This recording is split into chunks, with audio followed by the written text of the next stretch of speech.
truly with great pride that I stand before the class of 2007 on their graduation day. This class, as much as any before them, has met the high expectations we hold for all of the young people in Fairport, in the classroom, on the stage, on the athletic field, and in our community. This group of outstanding young people has even raised the bar in many ways, bringing the challenge for ensuing classes even higher. The class of 2007 reflects the spirit of brotherhood and sisterhood, and they have made the sense of family real at FHS. No doubt you guys will be a tough act to follow. In addition to your outstanding accomplishments and excellent academic achievements, you may have brought school spirit to an all-time high. Remember the last time we were in this arena? Back in March, or as we like to call it, our house? Your class leaders flooded Fairport with Fairport Pride t-shirts and Fairport Pride itself. More than anything else, though, the class of 2007 has been a true joy for me to work with. Your sense of fun, your joy for life, and your enthusiasm will be how I remember you. Guys, cherish each other, nurture your friendships within the class, and take your great high school memories with you wherever you go. Certainly, as your principal, I will never forget you, and I thank you for making these last 3 years so great. Congratulations, guys, on a job well done. I could not be more proud of you. Next, let me introduce those on stage. If you could stand and remain standing until I've introduced everybody, and I would ask you to hold your applause until we've introduced everyone on stage. To my right, Matt Matowski, President of the class. Bryce Lednard, Vice President. Maria Reagan, Secretary. Susan Ye, Treasurer of the class. Ree Wong, valedictorian of the class. And Christine Bachman, salutatorian. Mrs. Alyssa DeChick, class advisor. Mr. Reiner Benz, class advisor. Dr. Matthew DeRizio, Board of Education President. Mr. Tom McJury, member, Board of Education. Mrs. Jean Kramers, member, Board of Education. Mrs. Terry Crees, Board of Education member. Mr. Scott Coble, Assistant Superintendent for Business. Mr. Michael Malaver, Fairport High School Social Studies teacher and guest speaker tonight. Mr. Jerry Buckland, Assistant Superintendent for Curriculum and Instruction. Dr. John Hunter, Superintendent of Schools. Mrs. Maureen Knapp, Board of Education member. Mrs. Christine Heisman, Board of Education member. Mrs. Joyce Kostick, Vice President, Fairport Board of Education. Mrs. Heather Boyan, Class Advisor. And Mr. Josh Dusick, Class Advisor. Thank you.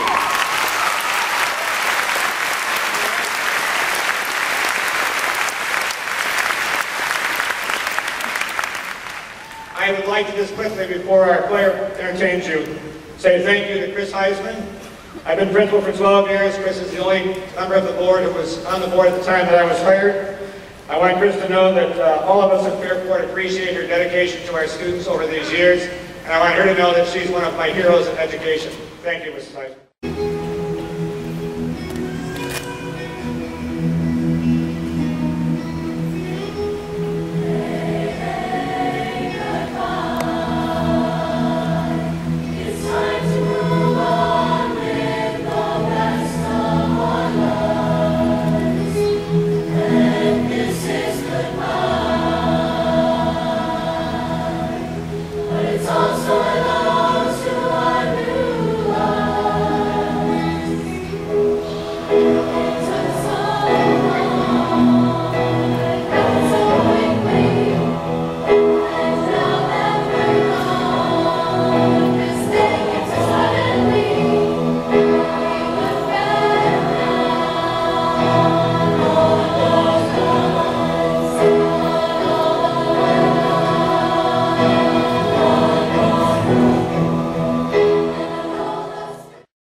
Next, I am pleased to introduce the President of the Board of Education, Dr. Matthew J. DeRizio.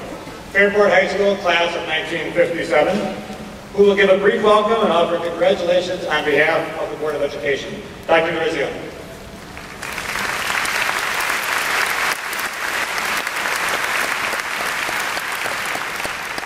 Class of 1959, not 1957. Must have made me older than I am. On behalf of the Board of Education, I want to give my congratulations to you. Welcome everybody to the commencement exercises. But first I'd like you to know something about the tremendous pressure that Mr. Paddock puts us under when we have to speak at a thing like that. He's obsessed with time, for those people that did not know that. Now, when he asks you to speak, how long am I going to speak? I don't know, 2-3 minutes, too long. So I have a little thing that I wrote for him to let him know that I understand what I'm supposed to do up here tonight, okay? It goes like this. Socrates was a Greek. Socrates was a good man. Socrates was a great philosopher. He talked a lot. They killed him.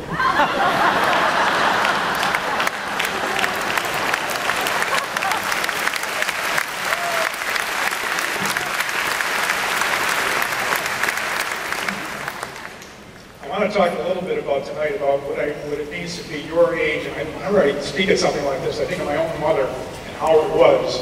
Whenever I left the house, I left for any reason, because she had to know every second where I was. I'm sure none of you know that when you graduates in 2007. But what she would do, every night, she would not go to bed, she would sleep until I came in.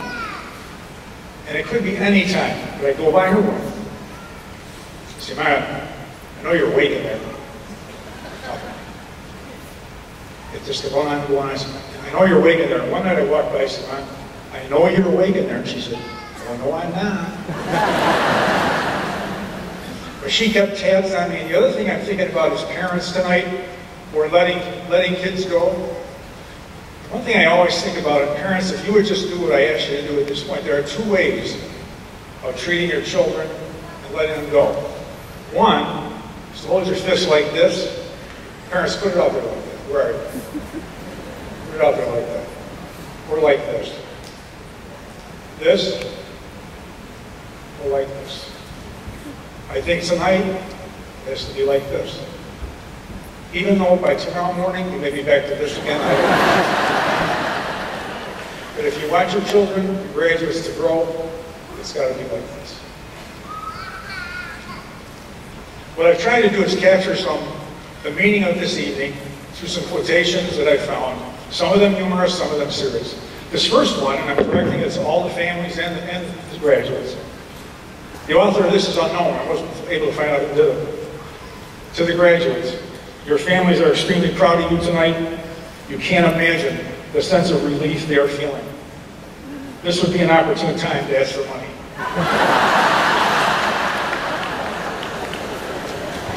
This next one's fairly familiar. Those of you who've heard it, it's from Mark Twain. When I was a boy of 14, my father was so ignorant, I could hardly stand to have no man around. But when I got to be 21, I was astonished by how much no man had learned in 7 years.